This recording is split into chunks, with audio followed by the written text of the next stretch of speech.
and Chet Baker is mentioned, and it's kind of inspired by his quest. Ice sinks into the swelling pain and substitutes its own delicious throb. Like smack, it's an ache of the earth, deep, yet not of our bodies, poisonous. We crawl, scrape, scratch, anything to catch our own glimpse of the image Chet Baker followed out that window in Amsterdam. These aches, the ones we cannot escape or deaden, we embrace, we build upon, we wring for meaning and for texture.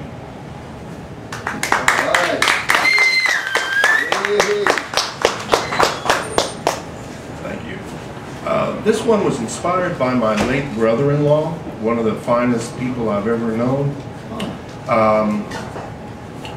And he was an ex-Marine. He had a great sense of humor. He's really fun to be with, really open-minded guy. And he was diagnosed with cancer, and in less than a year, he passed away. And this is not exactly about him specifically, but if you have been with someone who suffered from cancer or AIDS or old age or whatever, I hope this will ring a bell with you. This is kind of my view of that process, and it's called Lonely Road. This is from a chapbook I put out a number of years ago called Envy. He did not go suddenly. He'd said his goodbyes. He'd kept his wit. He had no quarrels to settle. He'd prepared himself by getting accustomed to no food, then no water, then no speech, then no sight, then no pulse, then, like a child who'd been lost during a school outing to a petting zoo, he'd rejoined the group, and they no longer worried, and they went back home.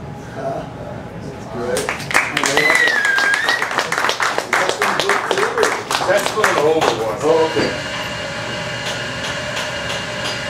Okay. This next one is from a new thing.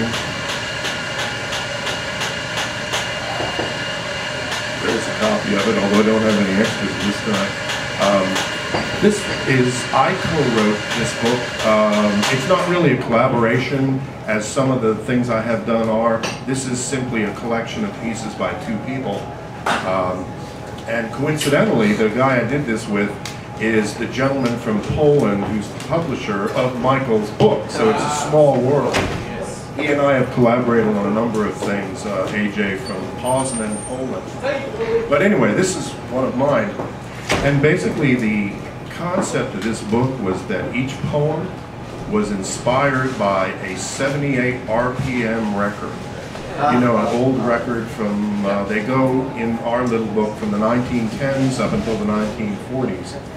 And I chose a record from 1930. It's a song some of you may know. Frank Sinatra recorded it, Jack Teagarden recorded it. It's called Cottage for Sale. And it's really a downbeat song. It's one of those songs that Sinatra recorded on one of those albums that people listen to at 3 in the morning when they're, you know, blitzed on scotch or whatever and coming to terms with their existence. But anyway, the original song, Cottage for Sale, it's kind of like the relationship has ended, it's over, and this little love nest, this cottage, you know, reflected this relationship, and of course now the cottage is for sale.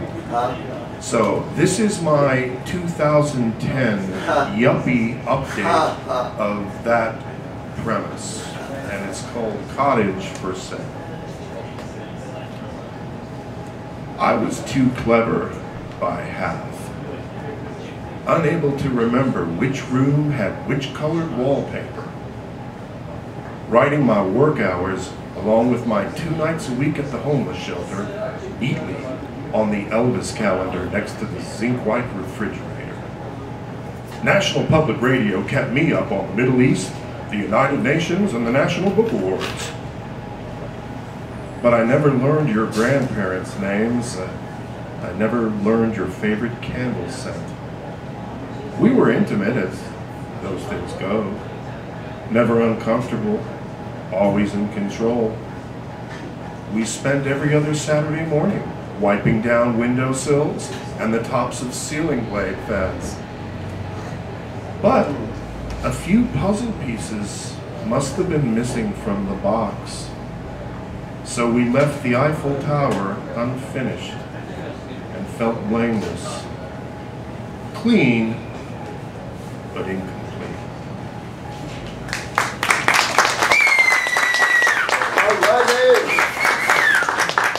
Thank you. What I want to read now, my final thing, is a new chapbook that just came out. It's called The MOQUITOES of La Marque. Michael mentioned that I am also a small press person. I run a press out of San Antonio called Kendra Steiner Editions. We've published over 150 chapbooks of poetry in 4 years. Wow. In fact, I took the time to count how many actual books we have distributed, and I did this a month or 2 ago, so it's probably pretty accurate. But I think we have in distribution over 8,000 books of those 150 or so ones. But anyway, as I said, I also run a small press, and I brought a bunch of books tonight. And I'll tell you what, in the spirit of giving, I will give a free copy to anyone who wants one until they run out. That's wonderful. I got about 18 of them, so the first 15 or 18 people may have a free book. Oh, yeah. I'll just lay them out and you can have whatever you like, and I hope you enjoy them. I brought about 9 or 10 copies of this, and if you like this, you can get this one. I've got them by many different authors. I think I got 5 or 6 different authors that you can have. But anyway, let me tell you a little bit about this. La Marque is located between Galveston and Houston, which means it's swamp country, and it's Gulf Coast country. If you've driven by there, you know that the 2 major things there are the dog track and the chemical and petroleum plants. I just felt that somehow that was not just a perfect symbol of Texas, but a perfect symbol of America circa 2010. So that's what I tried to capture in this little collection. It's one unified piece in 7 little separate poems. And again, I'm kind of what's called an open field poet, in that I use the page as kind of like a canvas. And so you might want to think of this as kind of like a poetic montage sequence, and just let it wash all over you, I suppose. But let's take a trip down to the Gulf Coast, down to La Marque, Texas, for the MOQUITOES of La Marque. By the way, I don't know if he's here tonight, I don't think he is, but if you are here, say hello. But this has a beautiful original painting on the front and back cover by Austin artist Justin Jackley, who's mostly a skateboard artist. But he did an original painting for this work that's on the front cover, and he did a different one on the back cover. The metal screws and wires in his reconstructed knee begin to ache and remind him that the seasons have changed. Mosquito eggs lie dormant while the mother's body temperatures dip lower without their fluids solidifying. We protect properties we cannot enter, and we assemble products we cannot afford. The latest American military surge in Afghanistan begins today. La Marque, where Civil War soldiers would stop to drink fresh churned buttermilk as they marched between Galveston and Houston. Part 2. Waking up to penicillin and diesel fumes, hammering in any screws that won't turn. Routine, except for when it's disrupted, and for those who've been unable to get aboard the merry-go-round of routine. Seed thoughts planted by cynical, hate-mongering churches and Republican corporate politicians who push the right combination of buttons to get us to vote against our interests or stay home on election day. Unfinished chunks of sound, sirens, metal on metal clanking of empty railroad cars, chainsaws, marshes the size of 10 football fields, and my mother, not remembering to eat, asks again about the weather. 3. Gravity keeps her seated night after night at boot kickers bingo, despising her career in medical billing and coding more with each dollar margarita. Come spring, the mosquitoes, emergent from standing water, will descend in waves, thick, revolving, and we'll breathe them, and we'll taste them, and they'll get caught in our eyes' moisture. Maxed out at the payday loan store, layers of insulation form around the grit at the heart of each of us. La Marque, a community of Silas Martyrs, wounded and in hiding, except for those toting guns and those drunk on fundamentalist blame the victim fury. 4. Aqua Guards uniform, cream white piping on the slacks. On those time-suspended, eternal now, espresso-fueled night shifts at his guard post in between his rounds. He found some cracks in the wall. Bix Beiderbecke's cornet, Orson Welles' camera, Cy Twombly's paintbrushes and pencils, Krishnamurti's questioning, the space between the notes of Basie's piano, Bob Kaufman's silence, the pre-1930 Greta Garbo's eyes, and my mother, not remembering it's Christmas, asks again about the weather. 5. Living across from Barker's Propane and Washateria on Factory Bayou, working within honeycomb cells of windowless Chinese drywall, she began referring to parts of her body in detached third person. Red flags raised on the mailboxes by the shoulder of the farm-to-market road. Television's on, always, fearing the storm at the center of silence. Only a few more weeks until the first blood meals of the season. Here in Texas's answer to Black Rock or Lumberton. Any Blue Velvet fans out there? Okay.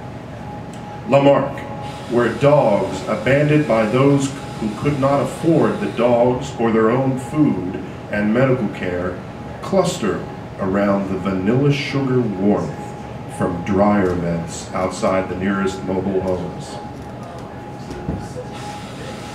Whatever we are, whatever we're doing or not doing, there's always the flame.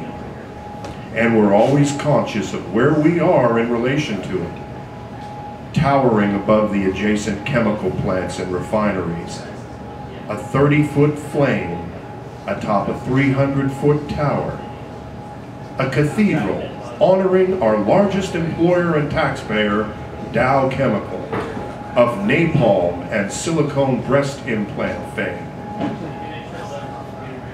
His dreams have begun to corner him. The child he tried to forget. The lady who ran the nail salon he'd lived with and fed off of. Two witnesses clothed in sackcloth stand among the olive trees. Those who have an ear, let them hear. And my mother, not remembering to pay her gas bill, layers her clothing and confides in her pillow. 7. Gravity keeps us stationary, but otherwise it's difficult to plant secure roots in this iron sand. Perhaps the void can be filled with gas station burritos and corn dogs, with high alcohol tall boys of $1.19 malt liquor, with DVDs of other people having supervised sex. Thought that controls thought, draped in a haze of one kind or another. As the sign on my neighbor's garage reads, "Think twice before entering.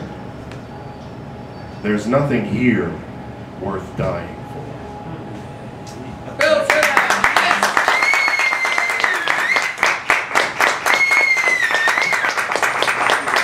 Thank you, folks. And as I said, I've got a stack of books, and they are yours until they run out. Just come over and say hello, and I'll be happy to give you one. Thank you, man.